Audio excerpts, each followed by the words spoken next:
میں جو پیش کرنے لگا ہوں سنیے۔ ایک آدمی کہتا ہے میں ناپاک ہوں، آپ ناپاک کو لائیے مسجد میں۔ آپ کس نے کہا آپ سے کہ ناپاک آدمی مسجد میں نہیں آ سکتا؟ کس نے کہا آپ سے؟ سڑے ہوئے مشرکین آتے تھے، کفار جو جانتے تھے غسل کسے کہتے ہیں۔ آپ صلی اللہ علیہ وسلم ان کے لیے مسجد کے صحن میں خیمہ لگواتے، رکھوئی سے یہاں، یہ بات سمجھے گا۔ حکم بن کیسان کو وقت ثقیف کو آپ نے ایک نہیں سینکڑوں قصے ہیں، تو مسجد میں رکھو ہی نہیں۔ آج اگر ایک مسلمان یہ کہہ دیتا ہے کہ جی میں ناپاک ہوں مسجد نہیں آ سکتا، تو آپ کہتے چلیے یہی بات کر لیتے ہیں، تو بات بھی ہے بس، آپ کہیے نہیں آئیے مسجد میں، کوئی آپ ناپاک ہیں، مومن ناپاک نہیں ہوتا۔ آپ یہ پوچھتے ہیں کہ کس نے کہا؟ نبی پاک صلی اللہ علیہ وسلم نے کہا ہے۔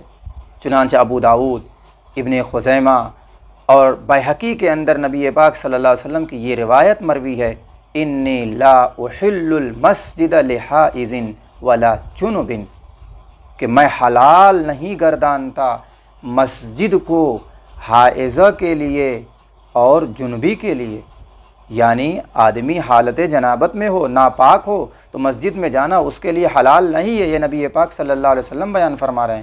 اور یہ حدیث بعض علماء کے بقول صحیح ہے اور بعض علماء کے بقول حسن درجے کی ہے۔ اور اگر کسی شخص کو شبہ ہو اس حدیث کی اسنادی حیثیت کے تعلق سے، تو تفسیر مظہری کے اندر آیت کریمہ او عابر السبیل کے تحت حضرت مولانا قاضی ثناء اللہ صاحب پانی پتی رحمۃ اللہ علیہ نے اس کا جواب دیا ہے، وہ دیکھ سکتا ہے۔ تو حضرت جی مولانا محمد سعد صاحب کاندھلوی کو معلوم ہونا چاہیے کہ نبی پاک صلی اللہ علیہ وسلم کی حدیث میں صراحتاً جنبی شخص کو، ناپاک شخص کو، اس شخص کو جس کے اوپر غسل واجب ہے، مسجد میں جانے سے اللہ کے نبی نے منع فرمایا ہے، اور کہا ہے کہ میں ایسے شخص کے لیے مسجد میں جانا، مسجد میں داخل ہونا حلال نہیں سمجھتا، حلال نہیں گردانتا۔ اور آپ پوچھ رہے ہیں کہ کس نے کہا ہے؟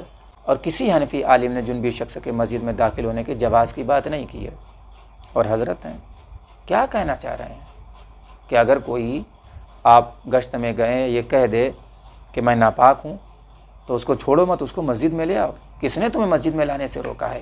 سڑے ہوئے کفار مسجد میں آتے تھے۔ دیکھیے کمپیئر کس کے ذریعے سے کر رہے ہیں۔ ارے کفار تو اصول کے مکلف ہیں، پہلے وہ ایمان کے مکلف ہیں، پھر نہ فروع کے مکلف ہوں گے۔ تو جب وہ اصول پر ہی ایمان نہیں لائے تو فروع کے وہ مکلف ہی کہاں ہیں؟ تو پاکی حاصل کرنا یہ فروعات میں سے ہے۔ اس ایمان اصل ہے، جب ایمان ہی نہیں لائے تو پھر اس کے مکلف کیوں کر ہوں گے؟ تو ان کافروں پر قیاس کیا جا رہا ہے مسلمانوں کو، یہ کیسا قیاس مال فارق ہے؟ اور عجیب بات یہ ہے کہ کافروں کے تعلق سے نبی پاک صلی اللہ علیہ وسلم کا عمل ثابت ہے نا، اور مسلمانوں کے تعلق سے انی لا احل المسجد لحائض ولا جنب ہے، تو دونوں کے لیے الگ الگ حکم نبی پاک صلی اللہ علیہ وسلم کا ہے، اور آپ دونوں کو ایک کر رہے ہیں۔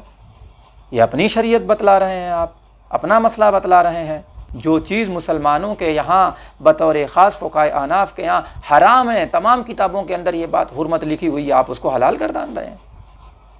اتنے بڑے عالم آپ نہیں ہیں کہ آپ تنہا کسی چیز کو جس پر علماء نے اتفاق کیا ہوا ہے، خاص طور سے حنفی علماء نے، جس کی حرمت پر آپ اس کو حلال گردان دیں اور آپ کی بات مان لی جائے گی۔ کوئی عالم کھڑا نہیں ہوگا، صحیح بات نہیں بتلائے گا، اصلاح کی کوشش نہیں کرے گا، عوام کو ایک حرام چیز کے ارتکاب سے نہیں بچائے گا، لوگوں کو برا لگنے لگتا ہے۔ بہت خطرناک بات ہے۔ آج اگر ایک مسلمان یہ کہہ دیتا ہے کہ جی میں ناپاک ہوں مسجد نہیں آ سکتا، تو آپ کہتے چلیے یہی بات کر لیتے ہیں، تو بات بھی ہے بس، آپ کہیے نہیں آئیے مسجد میں، کوئی آپ ناپاک ہیں، مومن ناپاک نہیں ہوتا، مومن ناپاک نہیں ہوتا۔ ایک ابو رضی اللہ تعالیٰ عنہ جنابت کی حالت میں تھے، حضور صلی اللہ علیہ وسلم نے ہاتھ بڑھایا مسافے کے لیے، انہوں نے ہاتھ پیچھے کر لیے آپ صلی اللہ علیہ وسلم مسافہ کرنے سے۔ میں کیا بول رہے، کیا بات ہے، ہاتھ کیوں پیچھے کر لیے مسافے سے، مسافہ کرو۔ یا اصل میں جنابت کی حالت میں ہوں، غسل کی حاجت ہے، اس لیے ناپاکی کی حالت میں آپ سے کہ نہیں، مومن المومن لا يتنجس، مومن ناپاک نہیں ہوتا۔ بات دراصل یہ ہے کہ اس حدیث کا معنی یہ ہے کہ مومن نجس نہیں ہوتا، یعنی مومن عادتاً ایسا نہیں ہوتا کہ اس کے ہاتھ پر اور اس کے بدن پر کوئی نجاست لگی ہوئی ہو۔ یہ الگ بات ہے کہ اس پہ اوپر اگرچہ غسل واجب ہو مگر عادتاً مومن کے بدن پر نجاست وغیرہ نہیں لگی رہتی۔ تو اس حدیث کا تو مطلب یہ ہے کہ مومن نجس نہیں ہوتا، اور آپ یہ سمجھ رہے ہیں کہ ناپاک نہیں ہوتا اور اس کے اوپر غسل ہی فرض نہیں ہوتا اور وہ مسجد میں بھی داخل ہو سکتا ہے، اس کے لیے گویا نہانا بھی ضروری نہیں ہے۔ کیسا حدیث کے ساتھ کھلواڑ ہو رہا ہے، اور سب کو ایک طرف سے جاہل بتاتے جا رہے ہیں۔ اچھا، علماء جب تنبیہ کرتے ہیں تو جب ان تک میں سمجھتا ہوں پیغام پہنچتا ہوگا تو اور زیادہ شدت اختیار کرنے لگتے ہیں اور نئی نئی من گھڑت باتیں بیان کرنے لگتے ہیں، اپنے اجتہاد سے کام لینے لگتے ہیں، اپنی ایک فقہ بنا کر کے لوگوں میں پیش کر رہے ہیں۔ ہم بہت احتیاط کے ساتھ بول رہے ہیں، گفتگو کر رہے ہیں، مگر انہوں نے حد کر لی ہے۔ ایک نہیں سمجھ میں آتا کہ کیا کیا جائے، کیسے سمجھایا جائے، اور ان کے ماننے والے یہ کہتے ہیں کہ حضرت جی کا علم ایسا ہے کہ کوئی ان کو سمجھ ہی نہیں سکتا۔